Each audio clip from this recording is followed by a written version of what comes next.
Welcome to the Fox Robbins Business Show. Great to have you back again. By the way, this is not a brand new show. It's been going on since 2008, I'd say. Something north of 130, 140 episodes. About 140 episodes, yeah. Fox Robbins Show is all about developing your very best business ideas. Today we have a very special show because we have not done as much work as we should in the public sector. The legislative side is so key and important, to a small business that we need to do some more work on understanding what's coming from the legislative side. And to do that today, we're going to talk to Sarah K. Peake. Sarah is Massachusetts House of Representatives, and she's a 4th Barnstable District, and she is a floor division leader.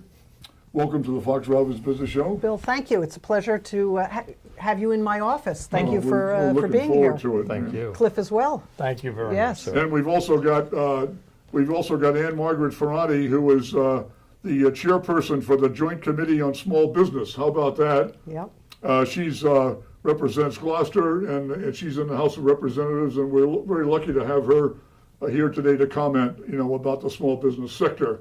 And last but not least, Here we go. is the other co-host of the show, who is the dynamic, the most electric and efficacious Coach Robbins. Mr. Bill, how are you? He has a unique way of introducing me. That's great. I don't even know what most of I those can words tell- means. I can tell you guys have a lot of fun doing this. If it ain't fun, I ain't going. So we're going to kick it off with you guys, and we're going to talk about realizing that small business comes in different shapes and sizes. And you've got a list here of different sizes, but you have what's the point that you're trying to make here? Well, I think the point that we're trying to make, and first of all, I want to just take a moment in a more formal way to thank you very much for inviting both of us on your program. I want to thank you for the work you do. Bill, I met you at that SCORE breakfast where we were giving out Build a Better Mousetrap Awards, and that's how we sort of cooked up this idea. Right. And then I want to thank my designated hitter, my ringer here, Chair of the Small Business Committee, for joining me on this today. Thank you for having me, Sarah. Absolutely. And I'll just jump in and what we're talking about with different business size and shapes. I think something that's important and what Ann-Margaret and I together work on almost every day in some way or another is that one size does not fit all. Right. Whether that's about businesses in an economic development bill or whether we're talking about an urban setting versus a rural setting. Ann-Margaret represents, the beautiful communities on Cape Ann. I represent about half the beautiful communities on Cape Cod. And we find that we share a lot in common. And some of what we share in common is saying, this might be a great program for an incubator project in Cambridge, but how is that going to translate in Chatham or in Gloucester? Right. Yeah, and I would just add to that, too, that when we talk about size of a business, what we're learning now is that there are a lot of 1 and 2 people businesses or 1 to 4 people, and that's not the same as a 25-person business. Absolutely. And the other thing, too, is that when you look at the law, different things kick in. In terms of what you need to provide for employees Right. as your business starts to grow and get Healthcare, bigger. Health care. 40 hours of sick time at a Yeah, certain the sick level. time yeah. level, and in healthcare, there are just a lot of things Right. that click on the federal level and the state level. Right. So we're really looking at trying to separate and subdivide those small businesses because Right. they're not the same. How we legislate a 1-person or a 2-person business may be very different than how we legislate a 50-person business. Absolutely. I'm glad you're taking a look at it that Right. way because the person with 4 people in the shop, certain It's a- things they it's a just very don't different have the Yes. staff to do. No, and sometimes you have a 1-person business, and There's the a lot one of person those. saying, "Well, wait a minute, I'm checking off all these boxes, and I'm the sole proprietor of this." With my And human where do resource where do I have manager. time to even do the paperwork that's right. mandated of me? Right. Some of my background prior to becoming a legislator, like Ann-Margaret, she is an attorney. I did practice law, but then for 23 years, although we've just retired our muffin pans, for 23 years, my wife and I were sole proprietors of a bed and breakfast in Provincetown. okay. So I had firsthand knowledge of running a small business. Also, I think on the Cape, maybe on my Cape even more than on your Cape, there's a great fluctuation in seasonality to the business. It's true on Cape Ann as Sure, well. sure. So as we're recording something for Cape Cod businesses, the other thing that we have to think about is not only what the size of the business is, but what the impact of state laws that we may enact up here is on a seasonal business. Yeah. You mentioned the paid sick time legislation. There was a big concern down on the Cape that with the seasonal nature of the economy, that there might be some abuses by employees. We worked closely with the Attorney General's office. There were some carve-outs in the regulations that came out after the paid sick time law to take into account the business that's open 90 or 100 days Right. out of the year. Right. Right, and it's so important because I think Sarah and I usually don't speak for Sarah, but I think I can Go right right now. We recognize how important small businesses are to creating unemployment opportunities in areas like that. You're not going to come to Gloucester and find too many 500 employee businesses. Right. You're certainly not going to find a 10,000 person Right. business. So you're Right. going to find a lot of 1 to 5 people, 5 to 10 folks You got working the in a little business. retail store on Main Street. You have the retail, you have yeah. the ice cream store, Right, you have the right. restaurant. Yep. You know, you have, as you pointed out, the retail store, and you have all these little store owners and entrepreneurs that come together to form a little village, and it's that little village that supports the hiring That's of a the little people in cluster town. of Right, so it's seasonal important. businesses. Exactly, so it's important that we get it right, so we can continue to allow those small businesses to Right. grow. To help them survive. Yes. Right.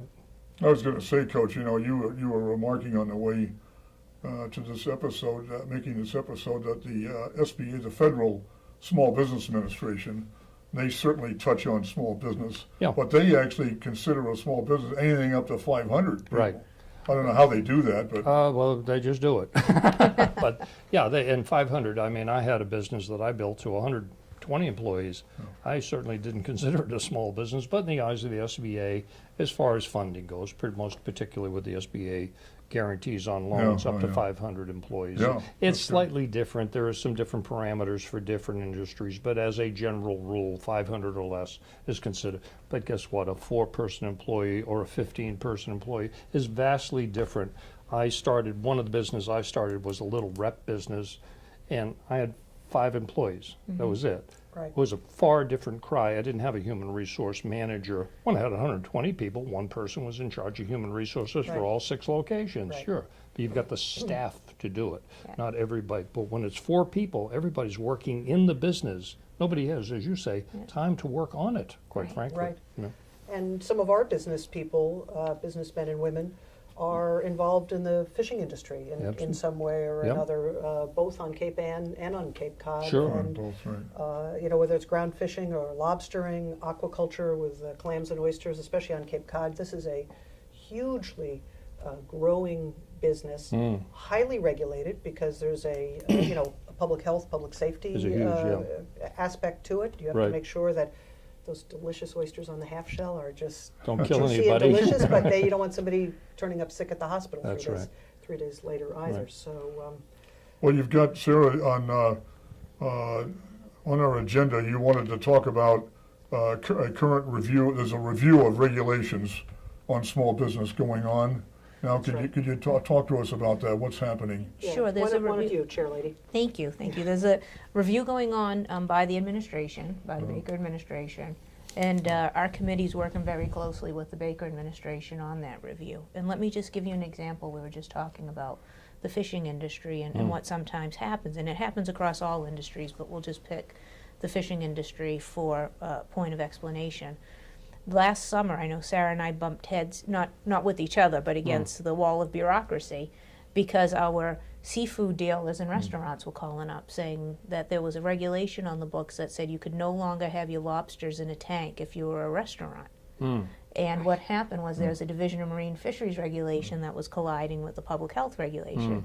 So imagine a restaurant owner saying, wait a minute, this is Where the do I keep peak of, right. Well, not only that, but how many consumers like to go to the restaurant and say, well, I want that particular part of the lobster right there. adventure, right. Exactly. See them swim. Right? Exactly. Right. So Want we him. had to exactly. So we had to work in order to fix that Yeah, so that excellent. everything stayed as it was. Right. But again, it's reviewing those regulations The that are on glitches, small yeah. businesses, where the small business on the left-hand side finds themselves in compliance, and on the right-hand side finds themselves out of compliance. Right. So making sure that the regulations are consistent and not overburdensome. Well, who tells you guys what to work on? I mean, the small business people, if they poured their heart out, they would have 100 things that they want you to work on. I mean, where do you get the agenda? Who sets that, and how does that work? And they do. I came up to the Cape for one of the chamber meetings that Sarah was speaking at. That's right. And stayed to listen to all of the various questions and complaints.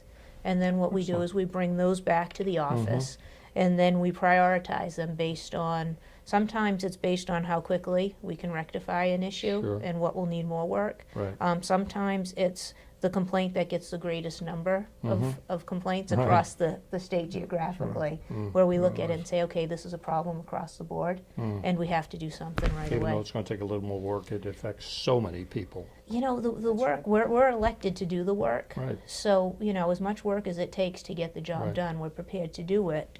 Because again, the last thing I want to hear as a business in Sarah's district or my district is closing, because we haven't done the work, and Right. as a result, people will lose their jobs. Yeah, and it represents 90+% of the businesses, and in your community, probably 99, both of our community, well, I live in West Barnstable. Yeah. So 99% of the businesses down there, I mean, Walmart, yes, they're an exception, but everything else from Falmouth to P-Town are small businesses. Unless you work on Cape Cod, unless you work for Cape Cod Healthcare Yeah, the big, or town government, chances are you are working in a business that is 50 employees or less. They may staff up in the summertime. right, But our community is knit together. Even the nonprofits is an important part of the community, but they are, in effect, small businesses. That's right. As well. Sure. And by That's the right. way, representing significant economic impact Tremendous. in the economy. A lot of too. economic So impact. we can't leave them off the table.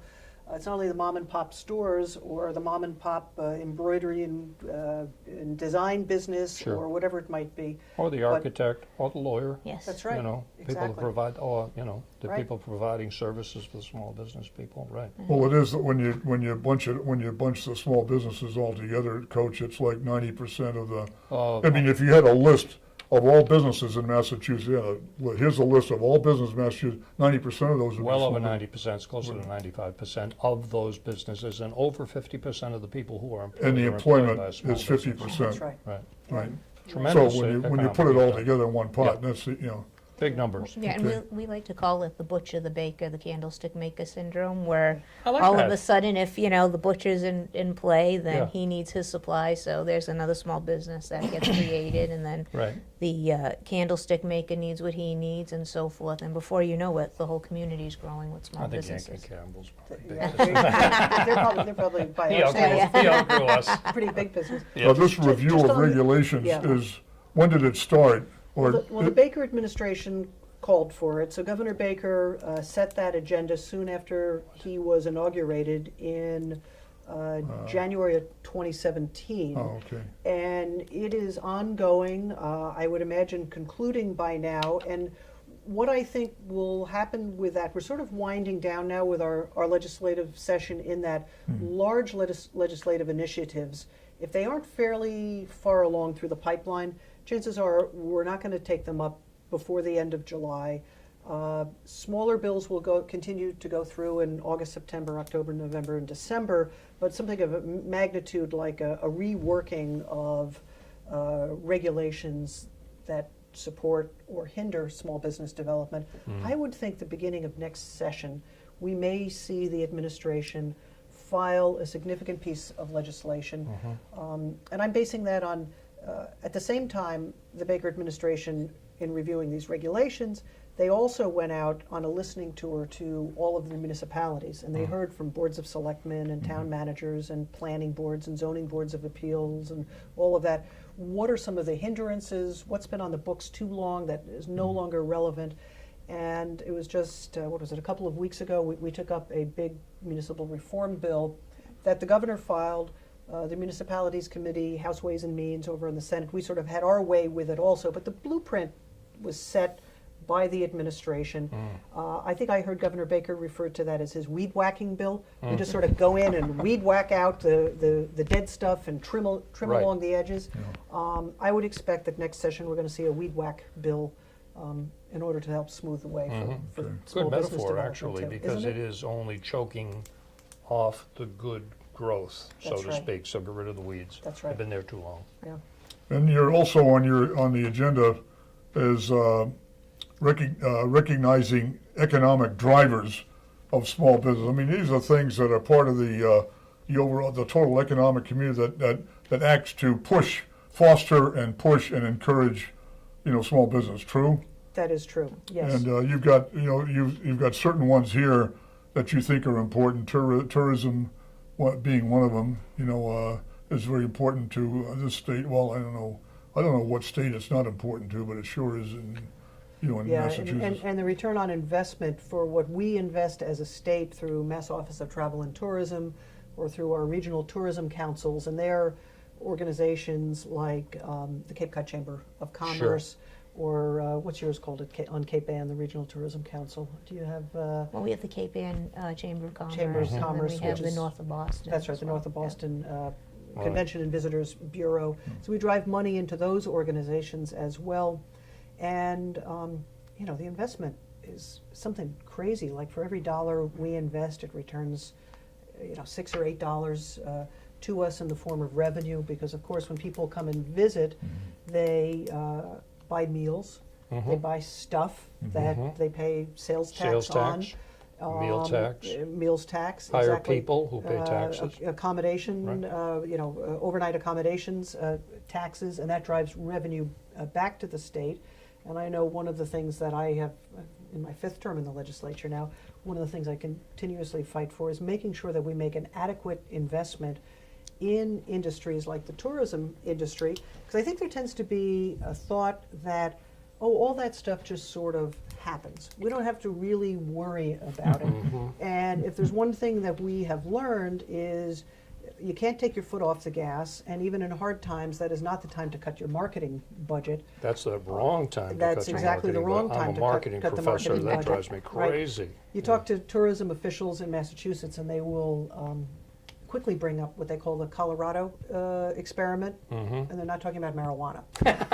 What they're talking about is during the last recession, starting in about 2007-8 time period, Colorado made the decision they were going to zero out their marketing budget for the state because they were placed somewhere in the top 5. I think it took 3 years before they ranked 40-something in as a destination. So it was real proof that we have a great brand here in Massachusetts. Yes. We've got all of the history around the founding of this nation. We have beautiful beaches, we have seaports, we have cultural organizations that are second to none. There's a lot that we have going for us, but if we don't tell people we have it going for us, They won't know. they won't know, which means then they don't come here and they Right. don't support businesses in my district. Those businesses in turn can't hire, and it becomes a downward spiral. Right.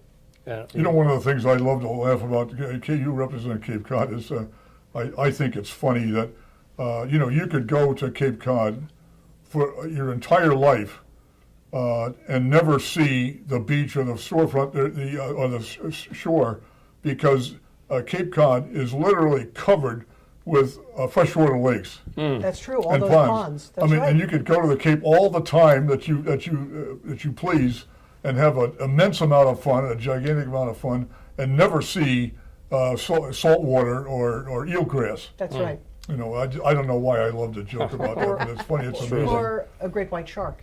A great white shark. Fortunately, we have all those Great white ponds. sharks. But that's a topic for another show. Right. We'll discuss that Having- with the environmentalists. Well, they don't come into Buzzards Bay because I don't No, know what not the yet. seals. Having- You know, those They things, don't right. count it out.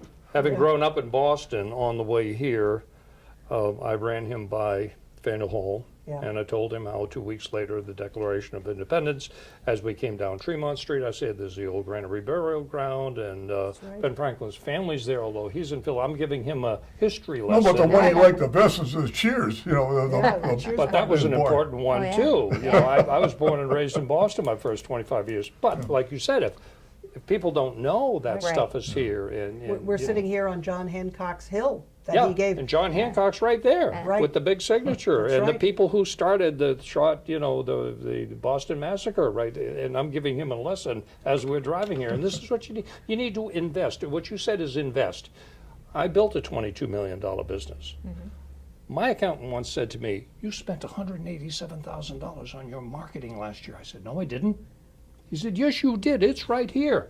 I said, "I invested $187,000, and I wanted that $22 million return on that investment." So I see, That's right. I'm not just spending yeah. it. I want to see what I'm going to get for it. You also mentioned on economic drivers, cultural arts, Yes.